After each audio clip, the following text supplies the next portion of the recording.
I never planned to ask him this question. Some questions feel dangerous the moment they form in your mind, as if the universe itself doesn't want you to say them out loud. But that night, standing in the dim light with the alien watching me in complete silence, I felt an overwhelming pressure in my chest. It was the kind of pressure you feel when you know the truth is close, but once you hear it, nothing will ever feel the same again.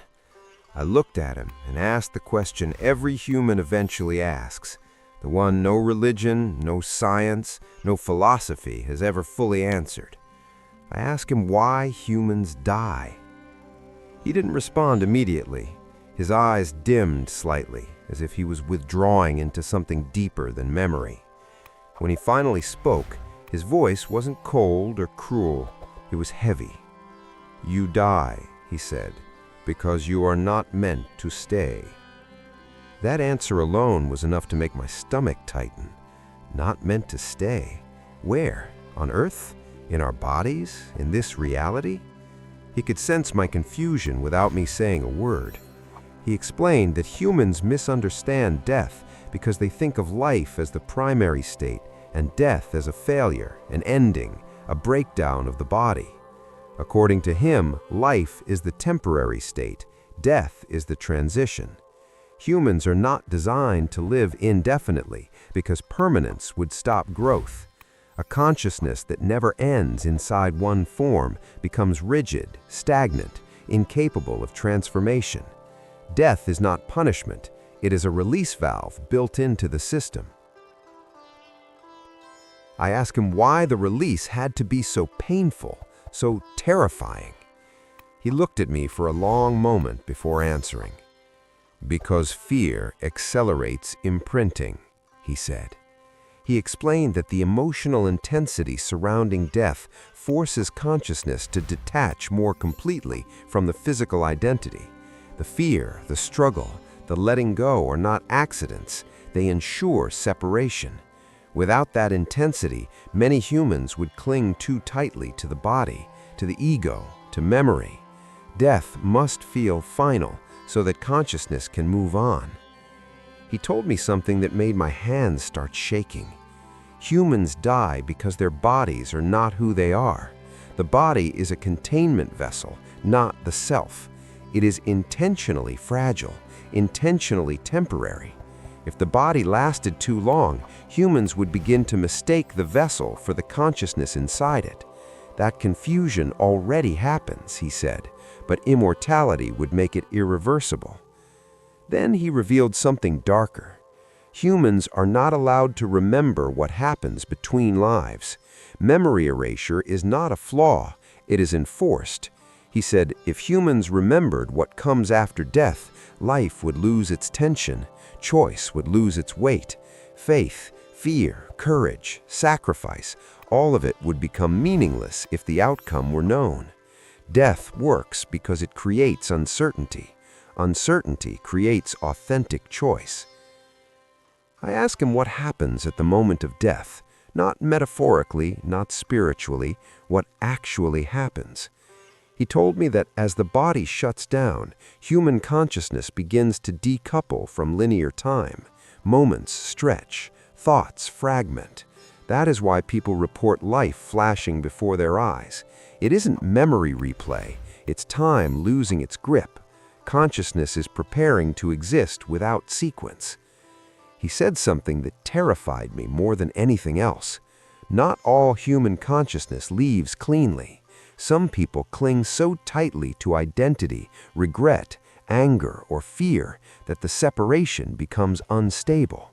These are the cases humans describe as confusion, darkness, or being lost, not punishment, resistance, consciousness refusing to release the identity it built. I asked him about heaven and hell. He didn't dismiss the concepts, but he didn't confirm them either. Those are human metaphors, he said, attempts to describe states of alignment and resistance. What humans call heaven is expansion. What they call hell is contraction. Neither are places in the way humans imagine. They are conditions of awareness.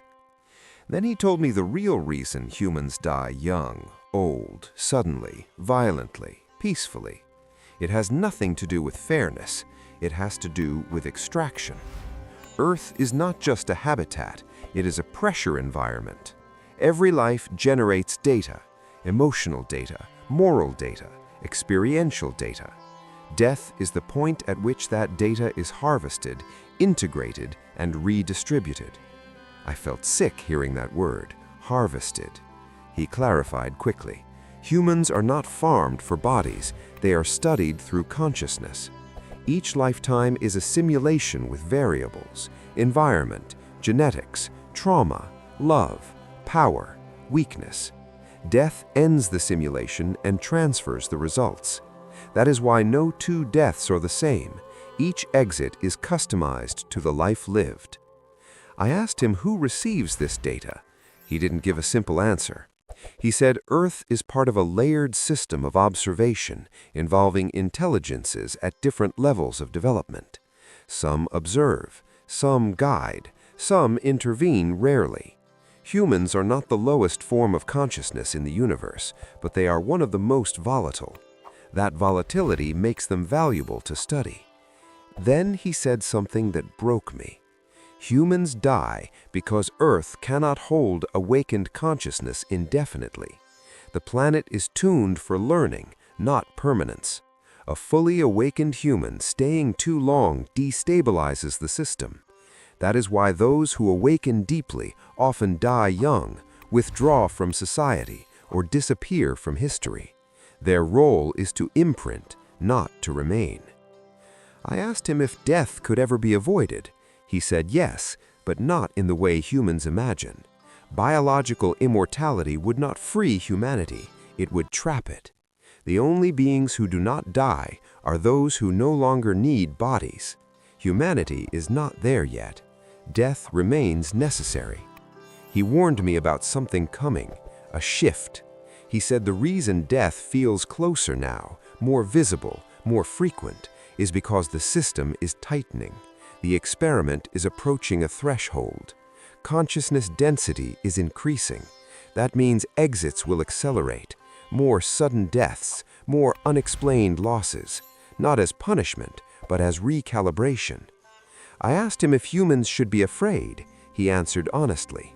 Fear is natural, he said, but fear of death is misplaced.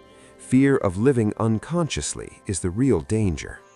He told me that the tragedy is not that humans die. The tragedy is that most never realize why they lived. Before he left, I asked one final question. What happens after death, really? He looked at me in a way I can only describe as compassionate. You remember, he said, not your name, not your face. You remember what you are. He said the shock humans feel after death is not judgment, it is recognition. Then he warned me, this knowledge is destabilizing. Many humans are not ready to hear it. Some will reject it violently. Some will feel relief. Some will feel terror. But once the idea enters consciousness, it cannot be removed. That is why this truth was never meant to be widely known.